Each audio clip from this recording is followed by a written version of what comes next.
Hello, and welcome to the penultimate module of my strategic planning masterclass. Very well done for making it this far.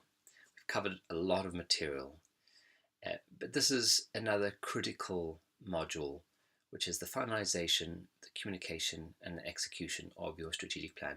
And in my experience, it's actually an area that's neglected. You've already got your strategy in place, you've identified your strategic pillars, you've identified your projects, some energy and motivation within your team. And it's almost like, well, let's just go and do it. And we don't need to pay attention to crossing your T's and dotting your I's. We don't really need to think too much about how we communicate this to the right people and then how we really go out implementing the plans. So yes, you've got your strategy. Now make sure you complete this all important last step. So let's first talk about the finalization and communication. A quick sense check at this stage, just ensure that your plan is aligned with your culture, how you do things. Make sure you're aligned with your long-term vision. Is it still taking you to that vision? And is it aligned with your raison d'etre, your purpose? You might need to just take yourself out of the strategic planning bubble, detract yourself a little bit, and then just ask this question. If there are issues with alignment, the plan's not going to work. Something you need to change. Now's the time to do that. If you're happy that you're aligned, then you need to communicate it to the entire team. Now, my view is everybody in the organization should be aware of the majority of the elements of the strategy.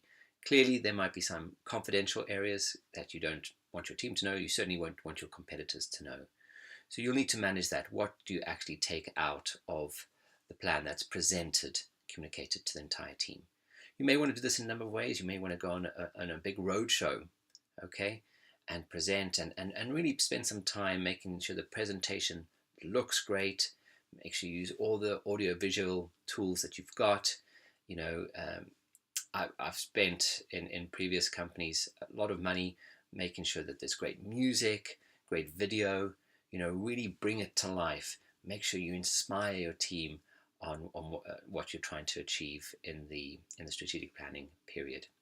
It's not all about presentation. You'll need to send it out to the key individuals in both PowerPoint format or in Word format. You may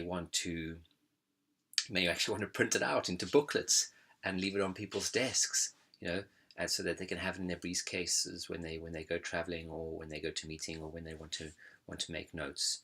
You might want to set up a forum, on your corporate social media network where you can debate and talk about the strategy using instant messaging.